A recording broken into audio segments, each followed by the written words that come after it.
Gini loh, nggak kenapa mesti orang takut dengan stigma? Loh PKI itu mana ada?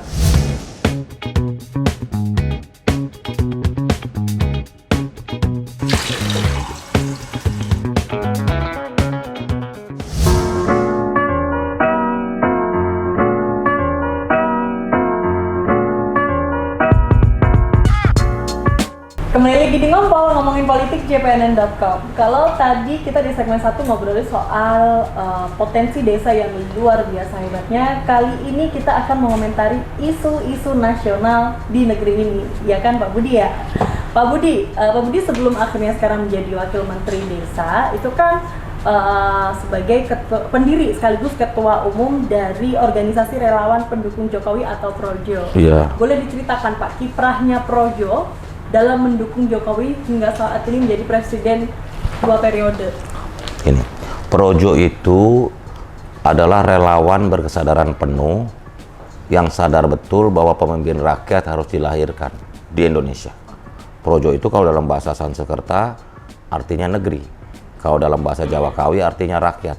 Jadi kaum Projo itu adalah kaum yang mencintai negeri dan rakyatnya sekaligus. Kebetulan disingkatnya jadi Projo, yang bisa dimaknai sebagai Pro Jokowi. Tetapi makna kata Projo sendiri menurut hemat kami mengandung filosofi yang mendalam dan cara berpikir, bertindak dan merasakan segala gerak langkah di masyarakat. Projo selalu mengabdikannya dengan satu komitmen hanya untuk negeri, hanya untuk rakyat.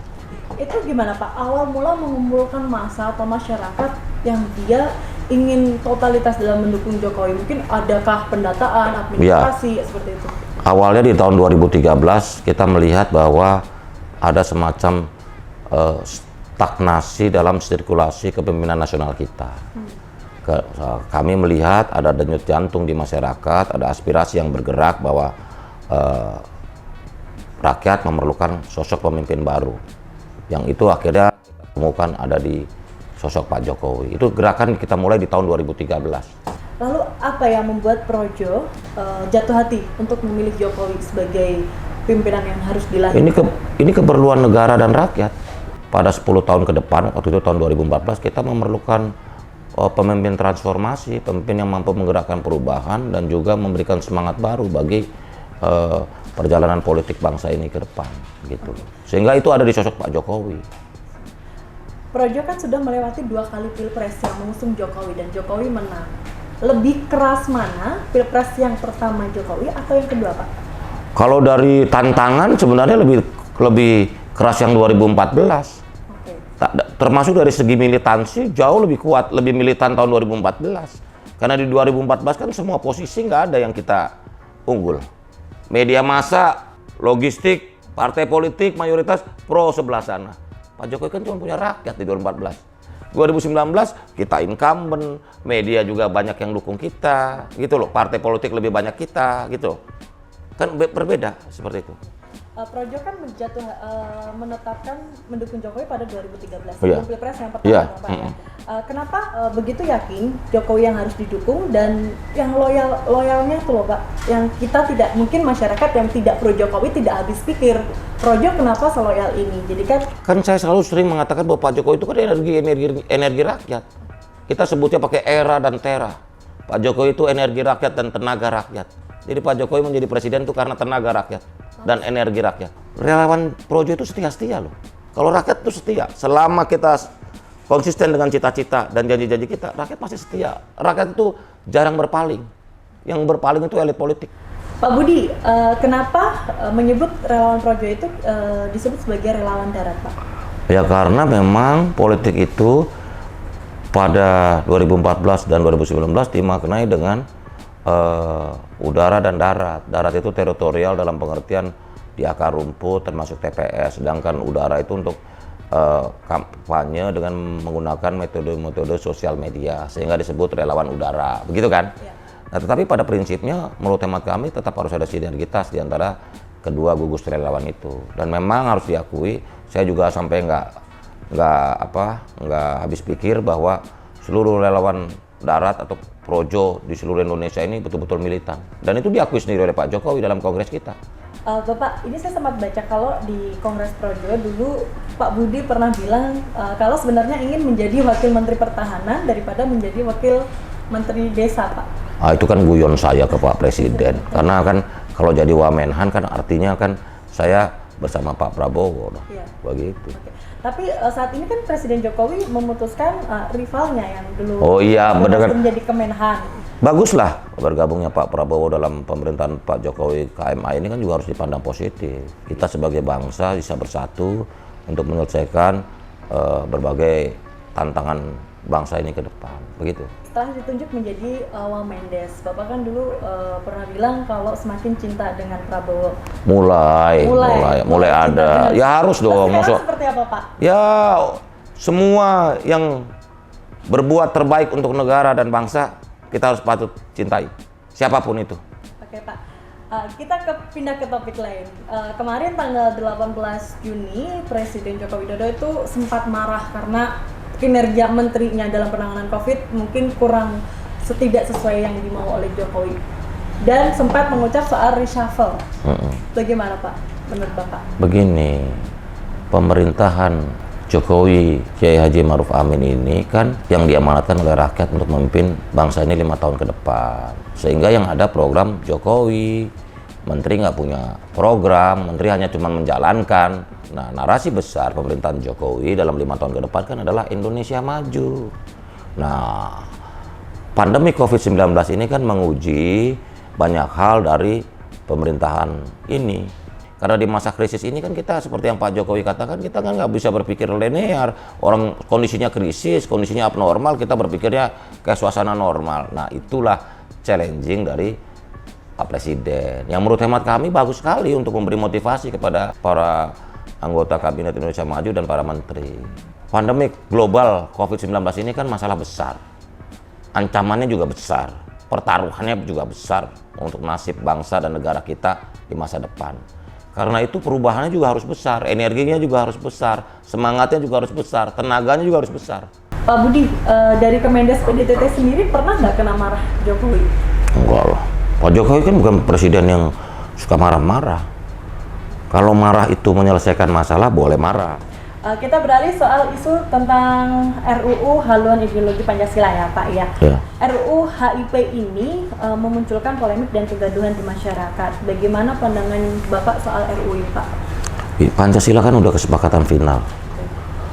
Seluruh elemen bangsa, seluruh warga bangsa, Pancasila sebagai sebuah ideologi, sebagai sebuah pandangan hidup, kekuatan, intisari, dan jati diri bangsa Indonesia. Jadi Pancasila sebagai sebuah ideologi ini harus dimaknai sebagai sesuatu yang bergerak, berwujud dalam kehidupan berbangsa dan bernegara kita. Menurut Bapak, dengan RUU HIP ini, adakah kekhawatiran akan munculnya kembali PKI, Pak?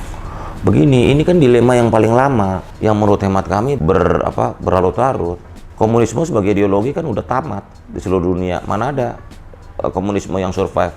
Eropa Timur sudah berubah, Balkan, beberapa negara, karena komunisme sebagai sebuah ideologi kan nggak praksis, nggak bisa diwujudkan dalam sebuah situasi masyarakat yang berkeadilan. Dan komunisme sebagai ideologi kan terbukti nggak bisa mampu menjawab tantangan-tantangan kehidupan masyarakat di belahan dunia manapun. Gitu. Menurut Bapak, RUU HIP ini bisa merusak Pancasila? Ya, gini loh, Pancasila itu sebagai dasar negara kan merupakan sebuah kesepakatan yang diambil oleh seluruh komponen masyarakat warga bangsa kita. Tafsir Pancasila ini menjadi semacam tanda kutip pertarungan politik. Karena terus terang Pancasila itu kan sebagai sebuah ideologi juga menyediakan ruang terbuka buat sebuah perdebatan. Nah, satu sisi ada kekuatan politik yang memandang perlu tentang progresivitas Pancasila. Ada juga yang sisi yang lain. Nah, ini kan harus didamaikan. Katakanlah sekarang perdebatannya di Pancasila 1 Juni 1945 dan Pancasila 17 Agustus 1945. Begitu. Yang menurut hemat kami, yang Pancasila 1 Juni kan melihat elan Pancasilanya, lahir Pancasilanya, sedangkan Pancasila 18 Agustus 1945 ini kan lebih Pancasila sebagai sebuah legal formal sebagai dasar negara gitu loh. Bapak mendukung apa menolak RUU HIP? Saya pikir harus dilakukan evaluasi, mungkin bukan haluan ya, tetapi misalnya penguatan ideologi Pancasila atau semacam penguatan. Jadi yang penting Pancasila harus diwujudkan dalam kehidupan sehari-hari. Karena apa? Karena ancaman terbesar bangsa ini kan bukan dari luar sekarang, dari dalam itu sendiri. Karena itu keberagaman kita, kegotong royongan kita, toleransi kita sebagai sebuah warga bangsa harus terus dinyalakan apinya gitu. Pak, beberapa waktu lalu kan ada kejadian pembakaran bendera PDIP. Sebagai mantan politisi PDIP, bagaimana Bapak menanggapi hal ini yang memicu kemarahan? Ya, terus terang hemat kami saya menyayangkan juga ada aksi-aksi provokasi membakar bendera partai politik. Dan reaksi dari seluruh kader PDI Perjuangan Seluruh Indonesia menurut saya, hemat saya ya wajar kalau anggota dan kader partai nggak marah bendera dibakar, harus dipertanyakan ke kaderannya tuh, begitu. Tetapi juga PDI Perjuangan menurut hemat kami sudah melakukan dalam jalur yang tepat, yaitu jalur hukum, gitu. Tapi Pak, ada stigma PKI yang dicoba untuk disematkan di tubuh PDIP. Bagaimana komentar Bapak tentang ini? Begini, sejak dulu PDI Perjuangan itu selalu dicoba dipaketkan dengan stigma PKI. Ya siapa yang melakukan stigma PKI itu?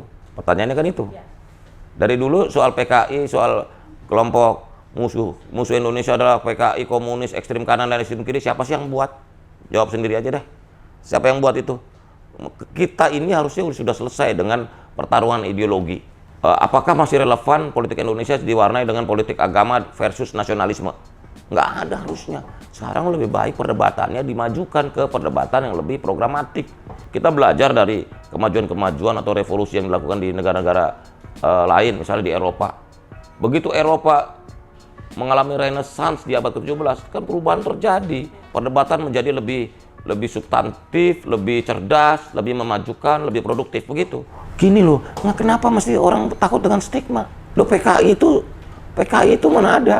Sebagai organisasi dan ajaran dia sudah dilarang karena TAP MPRS sudah jelang Marxisme Leninisme. Tapi pada prakteknya Marxisme Leninisme juga sudah bubar di negara asalnya yang namanya Rusia.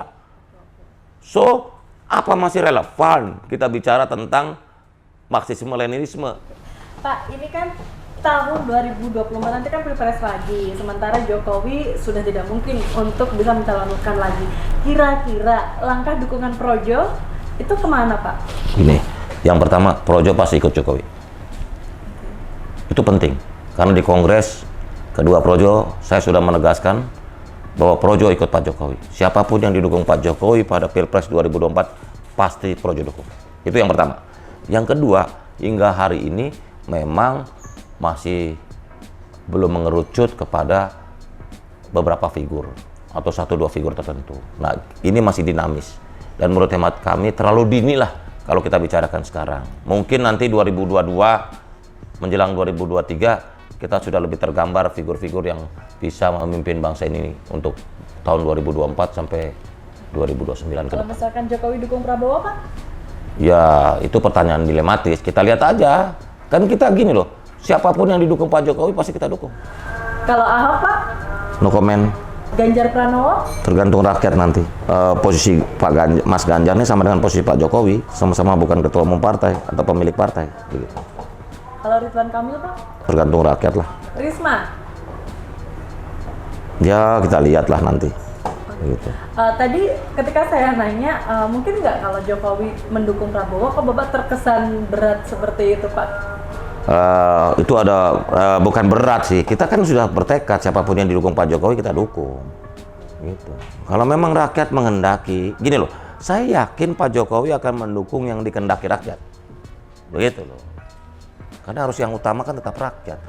Oke, menarik sekali obrolan kita di ngompol.jpnn.com episode kali ini bersama Bapak Budiari Setiadi, Wakil Menteri Desa Pembangunan Daerah Tertinggal dan Transmigrasi. Dan jangan lupa pemirsa di rumah klik channel kami jpnn.com, like, komen, dan subscribe. Lalu jangan lupa tonton Ngompol di episode selanjutnya bersama saya Tika Biantara. Kita harus optimis bahwa pandemi COVID-19 pasti akan berlalu dari muka bumi ini. Indonesia akan maju dan bangkit.